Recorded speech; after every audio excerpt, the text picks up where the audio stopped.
I want to touch on something else because we talked a little bit about Jake and you living with Jake, and any other stories you have about that, we'll always listen to. But there is a story I have to ask you about, and I don't know it, but it's been brought up to me, so I'm going to ask you.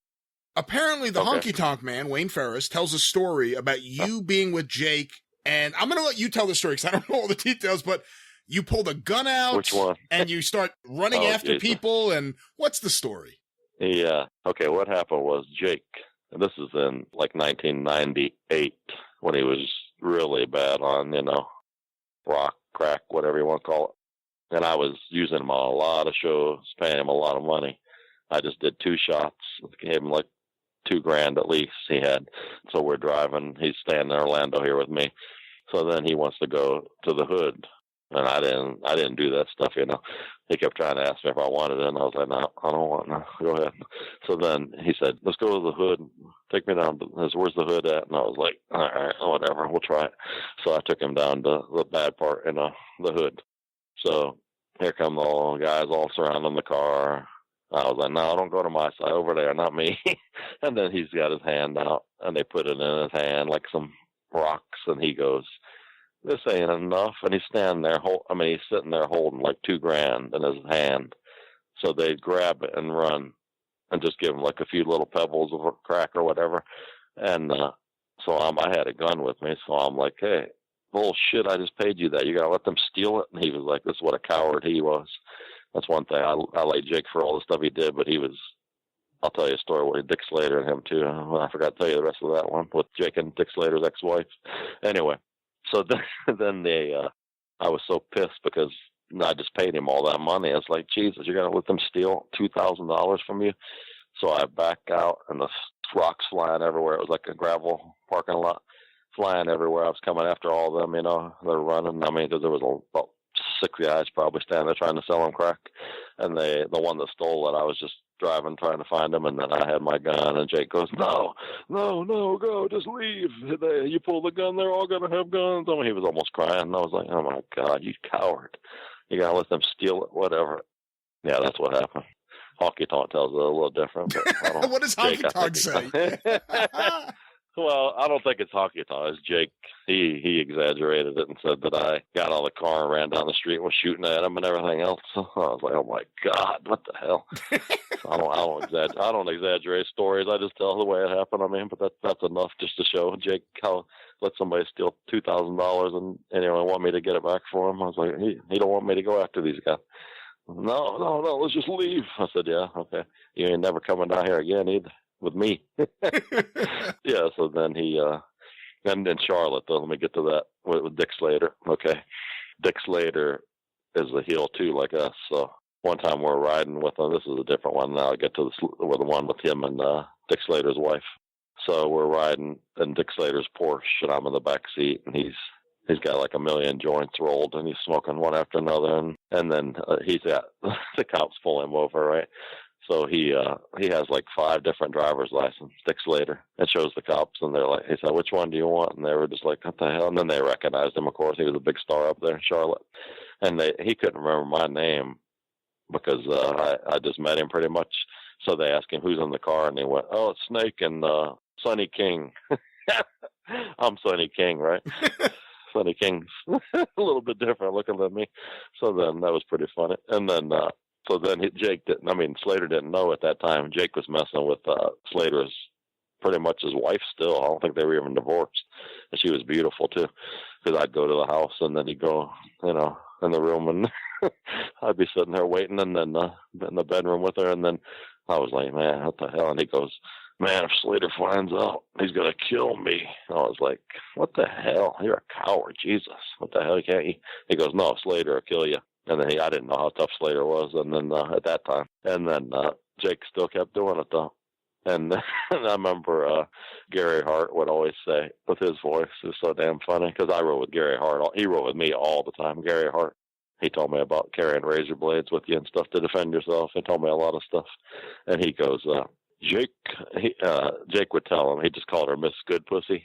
The lady, because he didn't want to say her. He didn't want to say her name. Was Slater sitting right there in the dressing room with us, And then he's like, you going to see Miss Good Pussy again? And my man, are you going to see Miss Good Pussy again? And that's what Gary Hart would say. And then Jake would be like, yeah. And they were talking right in front of Slater. Slater didn't have any idea. And I was like, I didn't have any idea either until Jake finally told me that's Slater's ex-wife. I mean, it's still his wife. And then they just separated. And then I was like, yeah, whatever. I didn't know Slater, how tough he was. And then, so what happened was somehow Slater found out. And then Jake and him were teaming too at that time.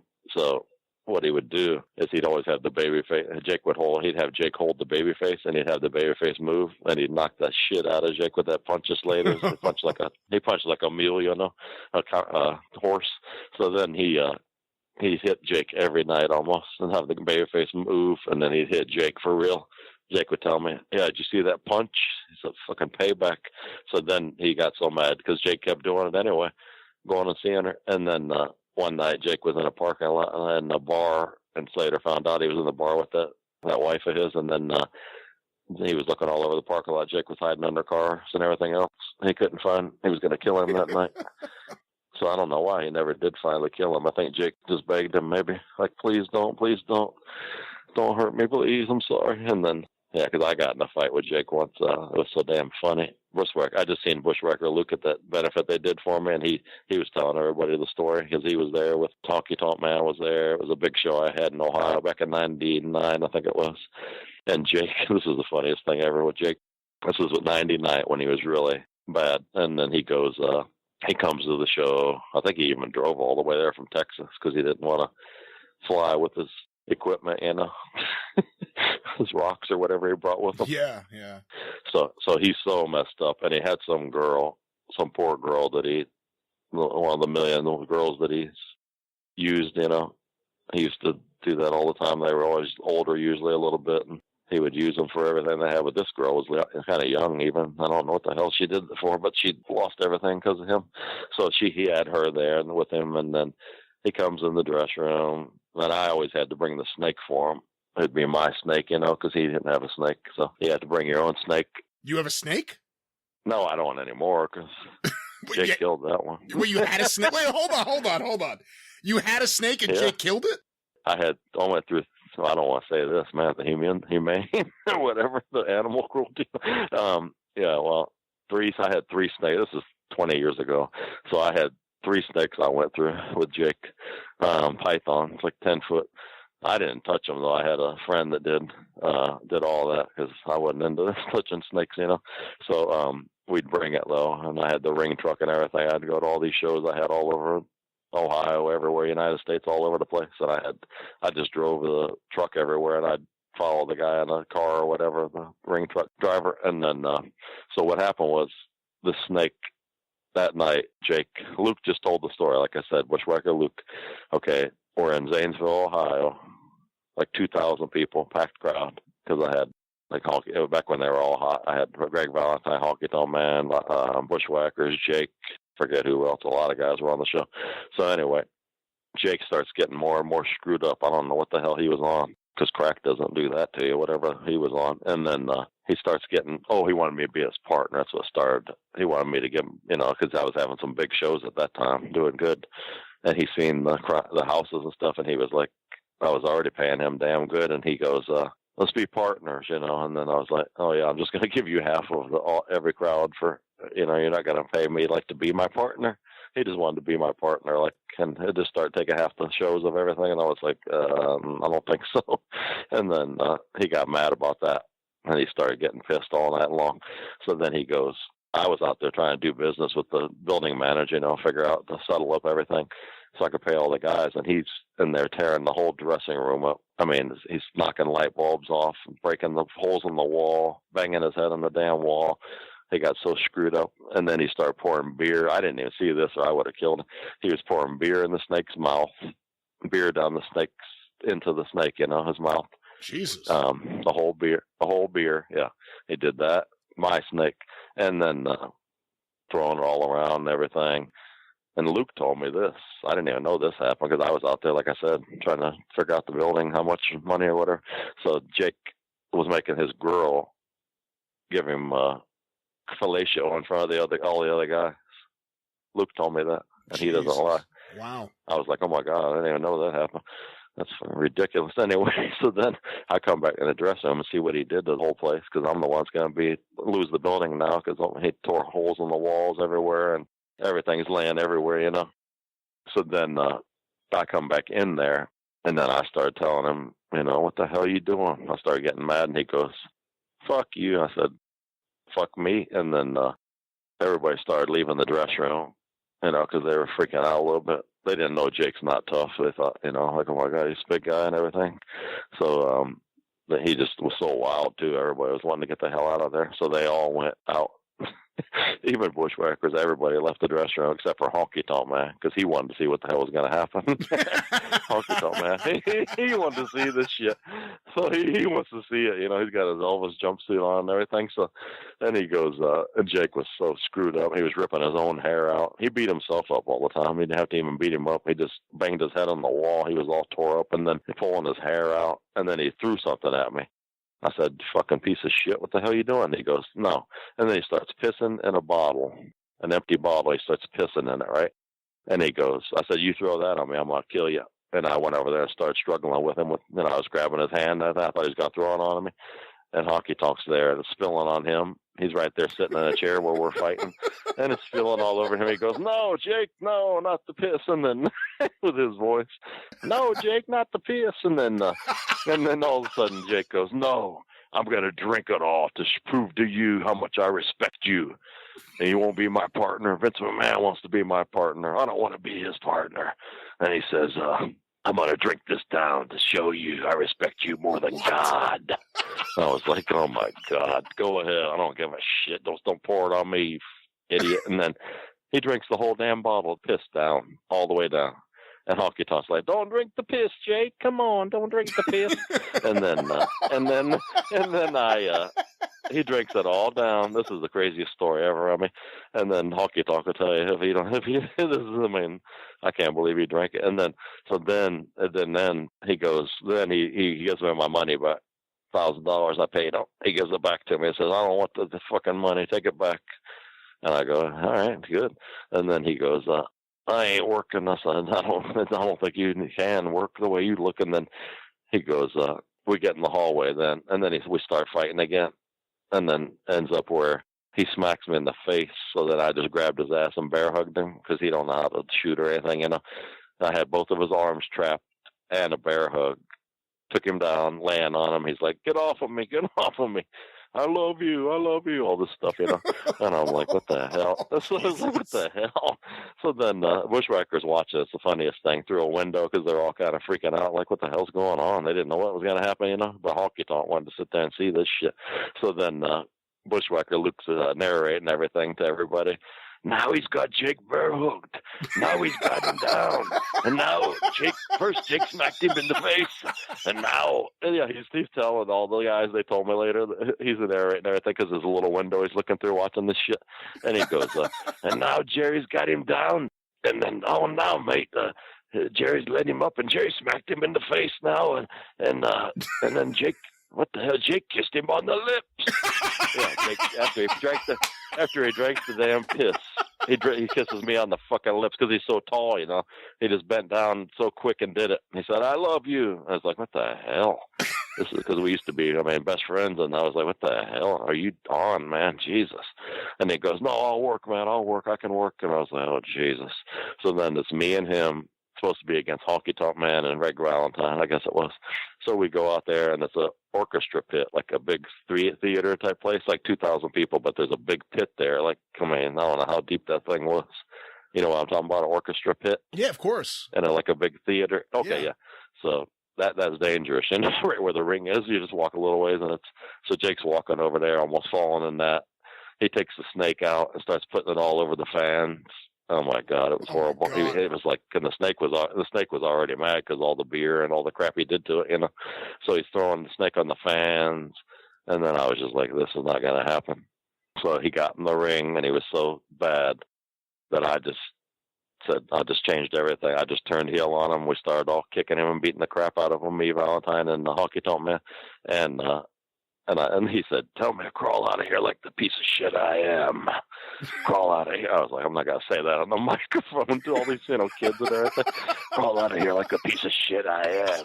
I was like, okay. I said, I had to make it a little bit longer, the match, so we just kept beating on him for a long time, and then he just wanted to get beat up, and then, because he couldn't stand up even really, he was so screwed up.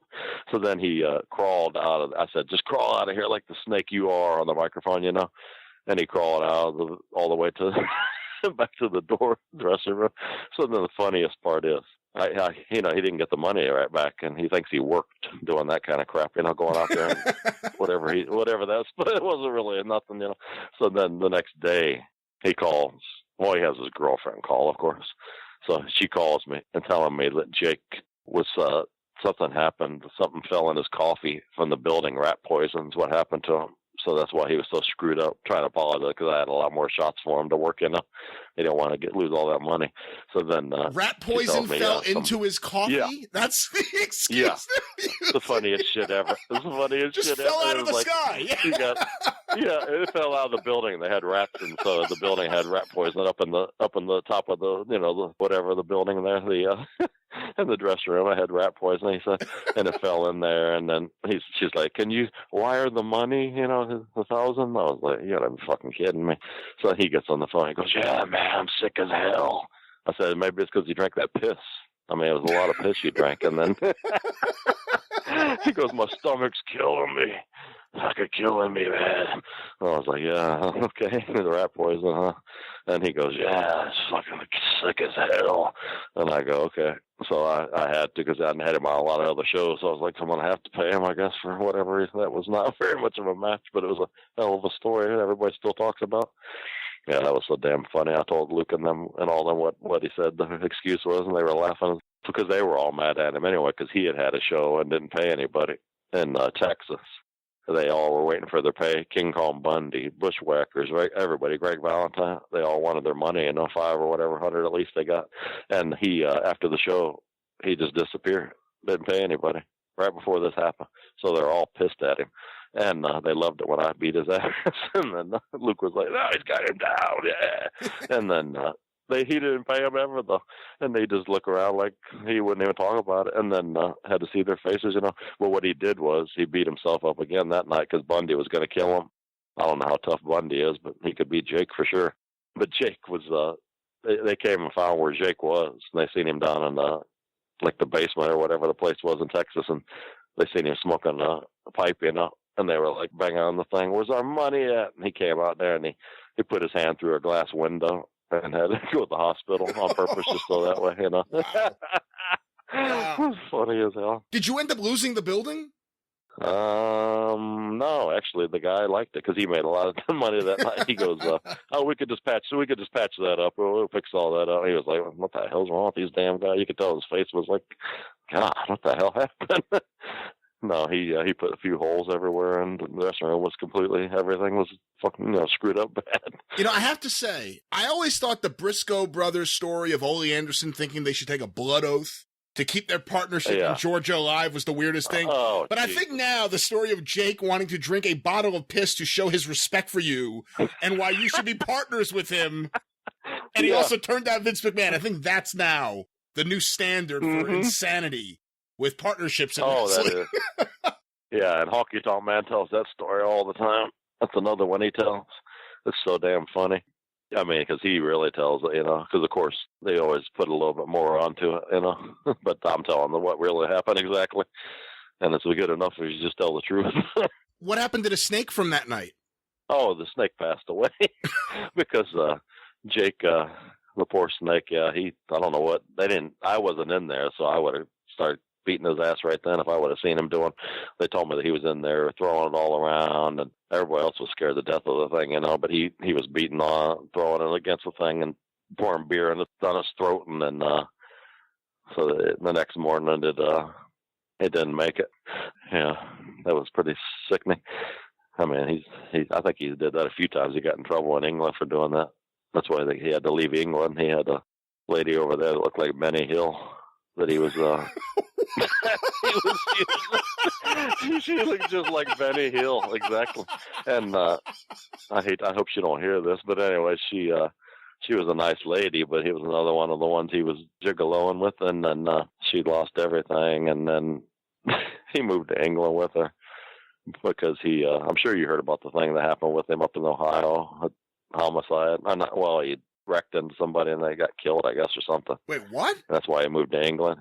Yeah, and then I don't know. Yeah, I thought that story was out. But anyway, what happened in Ohio? I don't know. I remember him moving to England, and in fact, yeah, I don't know all the details, but I remember he had a fan club president, because I actually sold her Jake tapes like in the 90s. He had a fan club president. Was she from England? Who lived in England? Yeah. Yeah. What's her name? Valerie. That was it. Yeah, that was her. That's it. Very nice. Her. She was really cool. I mean, she was really nice with my she's nice. Dealings with she's her. Nice. Yeah, she was nice. Yeah, and then she thought Jake liked her, that way. But I mean, it was Benny Hill pretty much, and then they made trips with me. I made sure because Jake wouldn't show up, a lot of times, so I made him come stay with me because I had a lot of, at that time in 98, 99, I had a lot of fairs all over the United States, and like one after another, and then I just had him ride with me and Honky Tonk Man, and all of them were just like, how in the hell can you handle him? And I made him quit smoking crack and everything because he was in the car with me trapped, he was going through withdrawals and everything.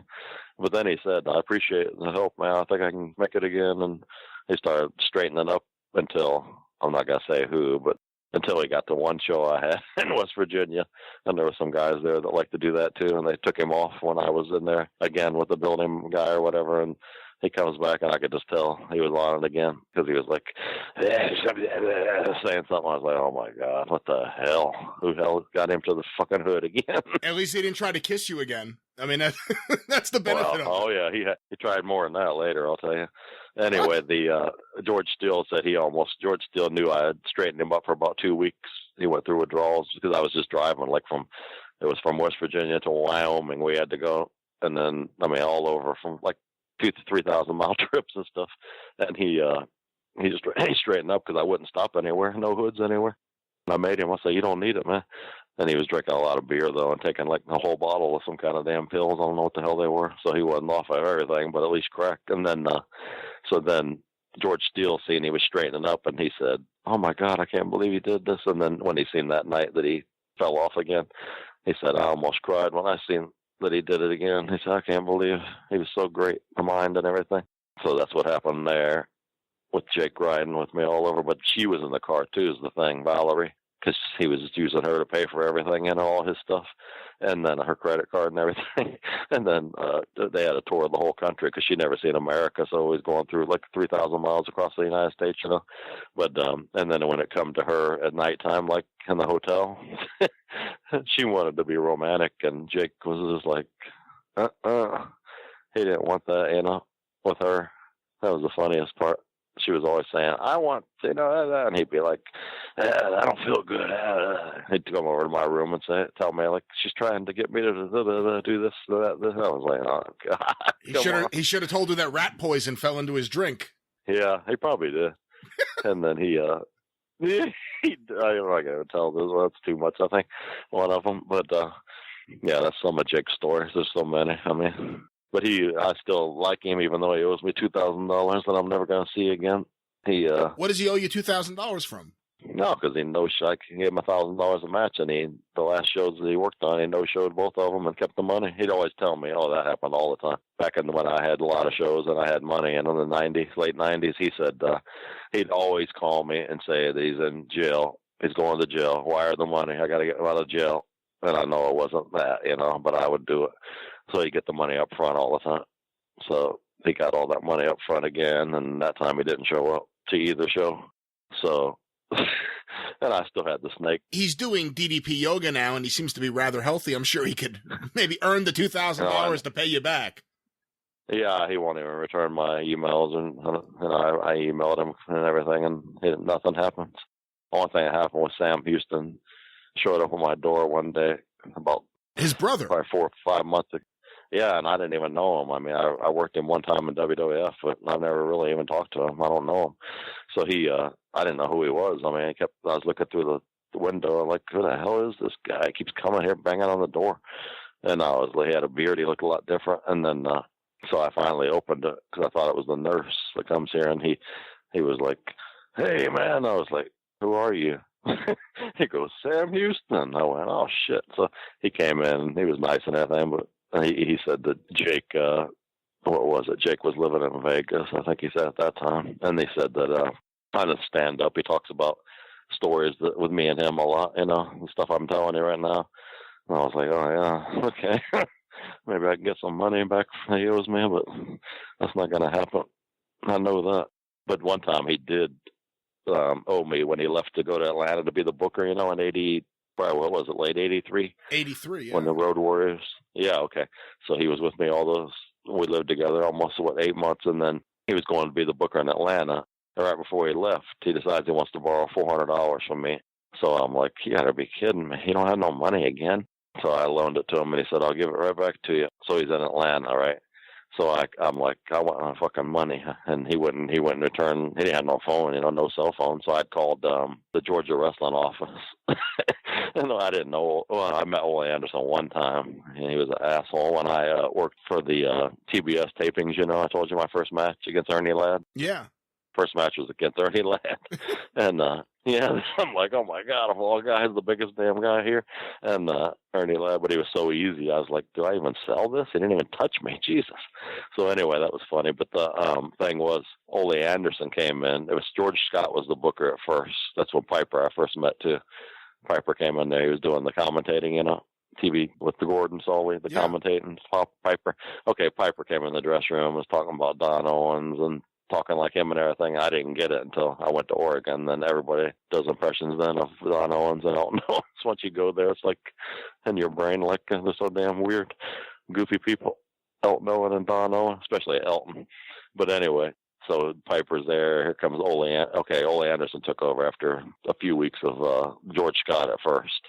And then Great Mephisto was really nice, too. He was there when I worked Torque Hamada, and Mephisto was his manager. Ray Stevens, I worked, too, and he was a nice guy. And then here comes Ole Anderson to be the booker.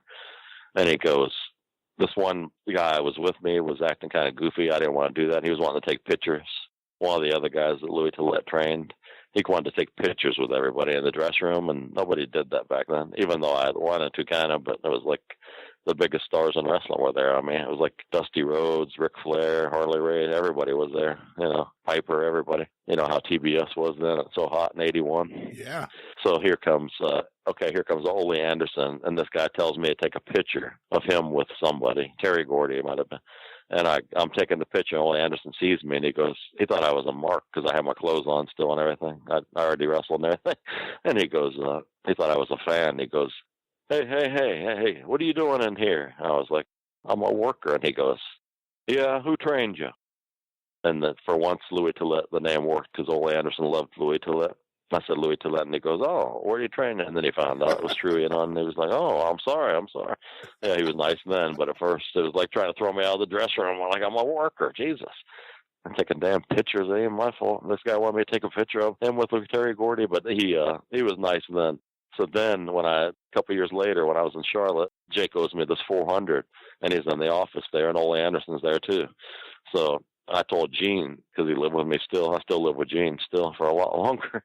Just me and Gene then, because my girlfriend even less thanks to Jake. I think he was messing with her on the side. And another thing I forgot to tell you.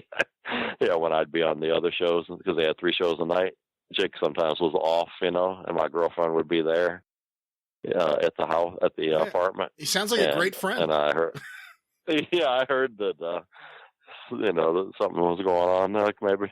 Anyway, the funniest part was Gene. I went to him and told him that Jake owes me $400, and Gene was a stand-up guy. He didn't like people doing that kind of crap, especially when the Briscoes did the trunk gimmick. He got so damn mad, and then so did Greg Valentine. They said, you could have got carbon monoxide poisoning. They were all getting mad at the Briscoes, telling them off and everything. They were pissed. Gene was really bad. But then they did it to Gene, too, tough as he was. They got him on. He didn't do any drugs, nothing. And they got him, Briscoes ribbed him once and got him all screwed up and put it in his drinks or something, all kinds of Placidils and everything. And Gene was older, he didn't do any drug or nothing. They had him so screwed up and ribbing him and put him in the back of their pickup truck, and we're driving all over, and he was sliding out, almost falling out. He was trying to hold on. Briscoes even ribbed him. It was like ridiculous. Yeah, I didn't like those ribs. But anyway, so what happened was I told Gene, he lived right there with me, so he goes, okay, we'll go call Ole.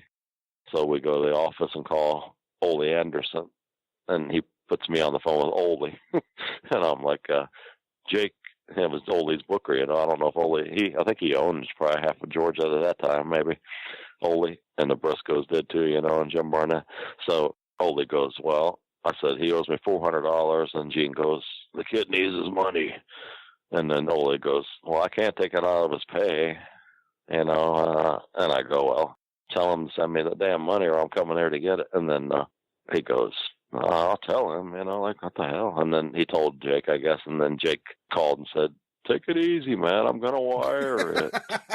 And then, I'm going to wire it into you. And then I went to the bank, it wasn't there, and I had to keep running back and forth, no cell phones, and find a phone booth to call him back. And he's like, it's there now, go. And then I just made his ass, I'm coming there to get the damn money if you don't give it. And then he did send it because he knew I was going to get his ass. And then I remember it was so funny because he finally sent it, but I had to almost pretty much force him to. So that's one story. What a wonderful friend. He still owes me. I mean, you must miss those nights of being able to go out with him and, just hit on other wrestlers' girlfriends and have a nice glass of piss. Yeah. Well, the piss part I really miss, yeah. Because that was a hell of a story. That story's got to live on forever. Thanks to Honky. Honky loves that story. He loves the gun story even better, though, I think. And then the riot story. The riot we had, they call it a riot. Which riot? The time... oh, God, in Montana, we had, they still didn't, it was still more like in 97, I think it was 98, it was a Montana fair, and it was like a huge coliseum they had, and there was like, at least 3,000 people there, and it was Jake against Honky Tonk Man, and all of a sudden, I'm standing there, I'm running the show, right, and the cop asked me, he goes, you ever have any problem with fans jumping in the ring? I said, no, not that doesn't happen anymore. Next thing I know, from each side of the ring, a guy came. 4 guys came in the ring right when the cop said that. I was like, what the hell? And then I ran down to the ring, and honestly, they were beating Jake up. I was like, oh my God, this is embarrassing. Instead of usually the boys kick the guy's ass when they come in the ring, So this guy's got Jake down, and Jake can't get loose. And then everybody's down, honestly. I don't want to say anything bad about my friend Honky. But everybody's down. And the fans got him down, right? So then I came in there and started punching everybody, and the cops got him, and then the referee stretched a couple of them, too. The referee did. So anyway, yeah. That's the funniest thing. But now it turned into a riot with 50 people hit the ring. That's what some guys say. So anyway, Jake says that, and that way he don't look bad. Like 2 guys, the one guy beat him up. Yeah, it was one guy because it was 4 guys, but it only took one. So the match was stopped like for a while, and I was like, oh my God, it's embarrassing. Beat the wrestler's ass, and then we got to come save him. The promoter has to come save him. Honky even says, the promoter come in there and kick the ass. I've never seen this happen. And then that was a funny story too. He still talks about that. Honky tells some good ones. He sure does. No, I like Honky Tonk Man. I like him, though, because he's never missed a show. I've used him, all the years I used him, he was never even late. Of all the guys, everybody else always, Bushwhackers never did either, but, everybody else always had something. Something would happen. They lose, they couldn't make it. Like Rick Steiner and Buff and all the people wouldn't. Everybody would, sometime they would say they can't make it and try to send somebody else in their place or something would happen. So anyway, Honky Tonk's good about that. Really, definitely.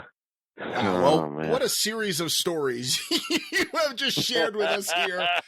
The glass of piss will live in infamy.